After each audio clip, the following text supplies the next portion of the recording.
ইংল্যান্ডে আসলে কখনো খেলা হয় নাই, ফার্স্ট টাইম যাচ্ছি। সো হয়তো একটু টাফ সময় আসবে। সো আমরা এটা যতটুকু কম্প্রোমাইজ করতে পারি আমাদের পক্ষ থেকে।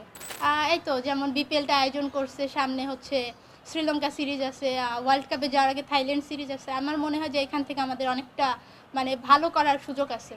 আসলে নিজের পার্সোনাল বলতে গেলে এটা সিক্রেট থাক, যখন আমি খেলবো হয়তো বা আপনারা দেখতে পারবেন যে আমার আসল গোলটা কি।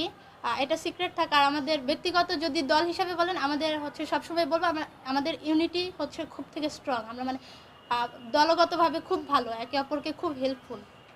অবশ্যই পাবো। আর এর আগেও আমি বারবার উল্লেখ করতেছি যে আমাদের হচ্ছে শ্রীলঙ্কা সিরিজ আছে। আমি শ্রীলঙ্কা না যাওয়ার আগে বিপিএলে আসি, কারণ আমাদের ঈদের পরেই বিপিএলটা আছে। আমরা চেষ্টা করবো এখান থেকে নিজেদের ভালো কিছু করার জন্য।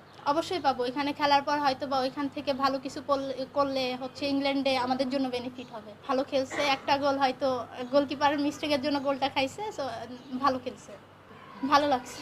অবশ্যই বেস্ট অফ লাক। আমাদের মেয়ে টিম যেহেতু সবসময়। আর আমাদের জন্য দোয়া করবেন। সামনে আমাদের বিপিএল আছে, স্কটল্যান্ড সিরিজ আছে, শ্রীলঙ্কা সিরিজ আছে, বিশ্বকাপ, সব নিয়ে আমাদেরকে দোয়া করবেন।